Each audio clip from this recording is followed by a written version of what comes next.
Hello दोस्तों, स्वागत है मेरे चैनल द बिग हिस्ट्री में। आज हम बात करेंगे दिल्ली के एक महान एवं प्रतापित सम्राट और अंतिम हिंदू शासक पृथ्वीराज चौहान के बारे में, और हम उनके जीवन एवं साम्राज्य के बारे में भी जानेंगे, और हम ये भी जानेंगे कि कैसे इतने महान सम्राट की मृत्यु हुई।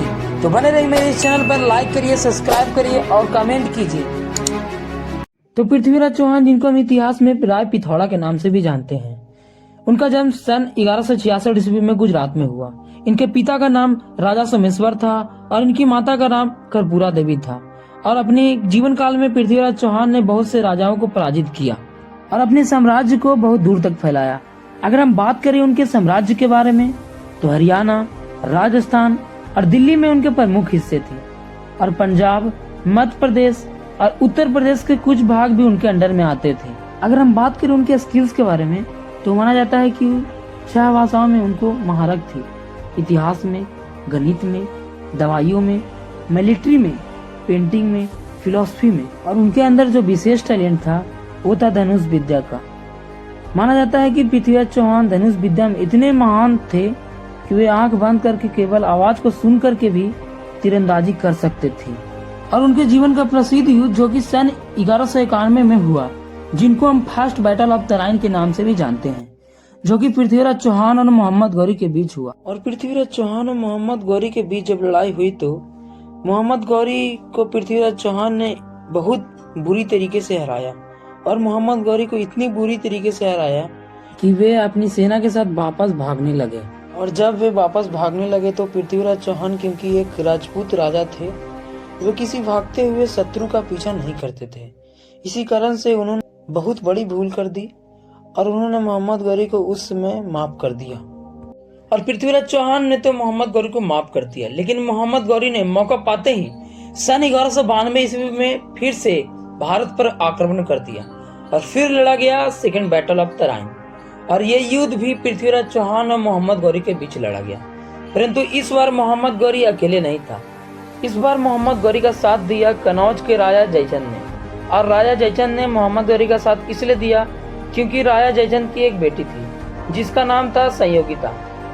और संयोगिता जो है, जो पृथ्वीराज चौहान से बेहद मोहब्बत करती थी, और इन दोनों का जो प्रेम था वो राजा जयचंद को बिल्कुल पसंद नहीं था। और राजा जयचंद ने संयोगिता के मर्जी के खिलाफ उसका स्वयंवर रचा। संयोगिता को जयचंद की आंखों के सामने भगा लाया, और जब पृथ्वीराज चौहान ने संयोगिता को भगा लाया, तब पृथ्वीराज चौहान ने भरी सभा में हमारा अपमान करके अच्छा नहीं किया। इस अपमान का बदला हम बड़ी से बड़ी कीमत चुकाकर भी लेंगे। क्षमा करें महाराज, लेकिन हम अकेले पृथ्वीराज चौहान का सामना नहीं कर सकते। एक ऐसा व्यक्ति है जो हमारी सहायता कर सकता है, वो है गजनी का सुल्तान मोहम्मद गौरी। मैं गौरी के साथ संधि कर पृथ्वीराज चौहान को नष्ट कर दूंगा और दिल्ली का शासक बन जाऊंगा। मंत्री जी, शीघ्र ही हमारा संधि का प्रस्ताव गौरी तक पहुंचाइए। इसी कारण से राजा जयचंद ने मोहम्मद गौरी का साथ दिया। और जब मोहम्मद गौरी और राजा जयचंद ने मिलकर पृथ्वीराज चौहान के ऊपर आक्रमण किया, तो इस बार पृथ्वीराज चौहान हार गए। तराइन के दूसरे युद्ध में हारने के बाद पृथ्वीराज चौहान की मौत के बारे में 2 कहानियां काफी फेमस है। तो पहली कहानी के अकॉर्डिंग, चंद्रवरदाई, जो कि पृथ्वीराज चौहान के दोस्त और उसके दरबारी कवि भी थे, और उसने अपनी किताब पृथ्वीराज रासो में इस प्रकार बताया है कि पृथ्वीराज चौहान को युद्ध में हारने के बाद मोहम्मद गौरी अपने साथ गजनी, जो कि अफगानिस्तान में है, वहां लेकर चला गया, और वहां ले जाकर पृथ्वीराज चौहान की दोनों आंखों को लोहे की रॉड से फुड़वा डाला था और पृथ्वीराज चौहान को अंधा कर दिया। और फिर एक दिन जब पृथ्वीराज चौहान को जब मोहम्मद गौरी के सामने लाया गया, तब चंद्रवरदाई, जो कि वहां पर मौजूद थे, उसने मोहम्मद गौरी के सामने पृथ्वीराज चौहान के शब्द भेदी बाण चलाने का प्रतिभा का वर्णन किया। तब मोहम्मद गौरी को उसकी बात पर एहसास नहीं हुआ और उसने उस कला का प्रदर्शन करने को कहा गया। और तब चंद्रवरदाई ने बड़े ही चालाकी के साथ एक दोहे के माध्यम से इस प्रकार कहा, पृथ्वीराज कमान बांध, है अंतिम अवसर यही, एक बाण से लक्ष्य भेद कर मत चूके चौहान। 4 बास 24 गज, अंगुल अष्ट प्रमाण, ता ऊपर सुल्तान है, मत चूके चौहान।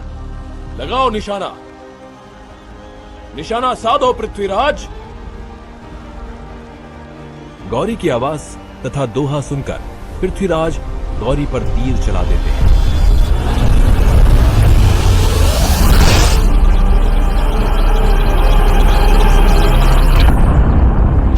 इसी प्रकार मोहम्मद गौरी की मौत हो गई।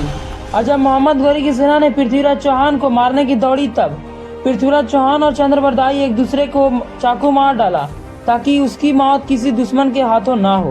और पहले स्टोरी के अकॉर्डिंग इस प्रकार पृथ्वीराज चौहान की मौत हुई। पर इस बात को बहुत से इतिहासकारक सही नहीं मानते, क्योंकि हमें इतिहास में इस घटना के कोई भी सबूत नहीं मिले, केवल इस किताब को छोड़कर। तो इतिहासकारों के माने तो इस प्रकार वे कहते हैं कि पृथ्वीराज चौहान है जो उसको मोहम्मद गौरी ने तराइन के दूसरे युद्ध में हारने के बाद वहीं पर मार दिया और वहीं पर पृथ्वीराज चौहान की मौत हो गई। तो ये आपके ऊपर डिपेंड करता है कि आप कौन से स्टोरी को मानते हैं। और हाल ही में उनकी मूवी भी देखने को मिली थी। और अगर आप भी पृथ्वीराज चौहान के बारे में और अच्छे से जानना चाहते हैं तो मूवी का लिंक डिस्क्रिप्शन बॉक्स में दे दिया है, जाकर डाउनलोड कर ले।